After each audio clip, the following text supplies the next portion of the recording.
Self-development is just one big matrix. It seems from the outside like self-development is actually helping people to transform and become better, when in reality it's more of a show than something practical. If you bake a cake, self-development is like a cherry on top.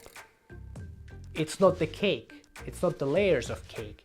It's not even the top layer of the cake, whatever you put on top of it. It's just one cherry. It's good to do, but if your whole cake is just a bunch of cherries, well, it's not even a cake, just berries.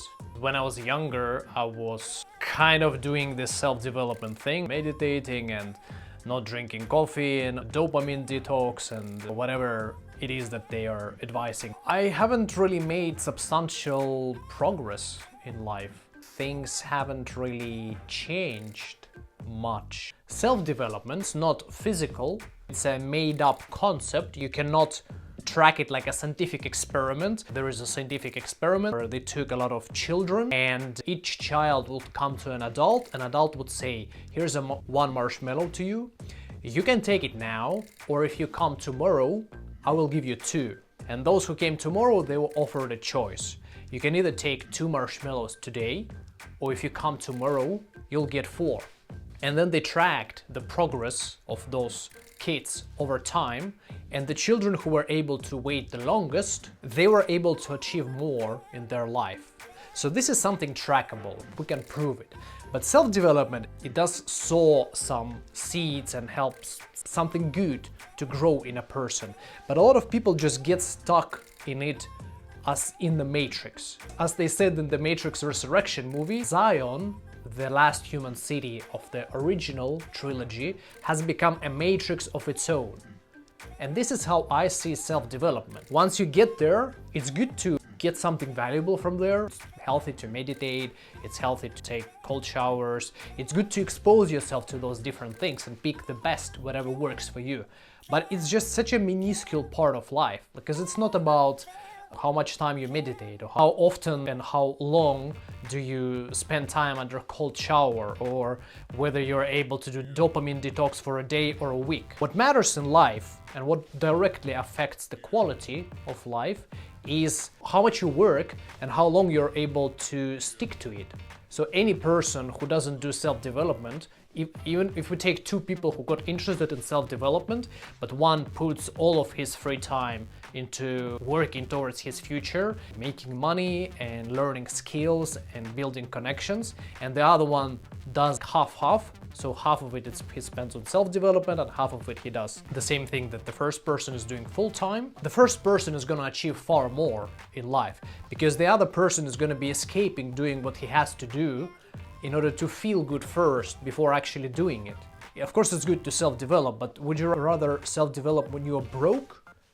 Or would you rather do it once you already have at least enough money to live for a year, but better 5 years at least, or ideally your whole life is funded, and then only after that you start doing personal development? Very few people think that way. Even if we take 10% of people of the entire world who are in self-development, 90% of people still don't think about it that way. And they still think about the most rudimentary things. They think about money, sex, and fun. And they will always outperform the self-development people, even though the self-development people are much cooler, they are more caring, and they're not so superficial, but the self-development people go so deep into this self-development space that they lose track of reality and forget that that's not what life is about. Even if we take the wealthiest people in the world, they allocate 5 hours every week to dedicated learning,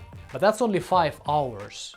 So if you're awake for 16 hours in a day, let's say you spend 2 hours in the morning, 2 hours in the evening for yourself, so you have this 12-hour window every day, multiplied by 7 days a week, 84 hours per week. And they spend only 5 hours out of that. That's very little. It's not even 10% of their time. But people who do the self-development, they spend significantly more amount of time on it. And as a result, they're lagging behind. Humans are not just spiritual beings, nor we are just members of the society. nor we're just animals. Human beings are very multifaceted, and we have to take care of multiple layers of our life in order to be able to move forward and have a sense that we're moving forward. Because a lot of people in self-development space are either broke or they are lonely, they don't have fantastic social life or women who love them. They're becoming better people, but nobody cares about that because they're not, first of all, putting themselves out there. But if they do put themselves out there, nobody notices them because they only do the self-development thing.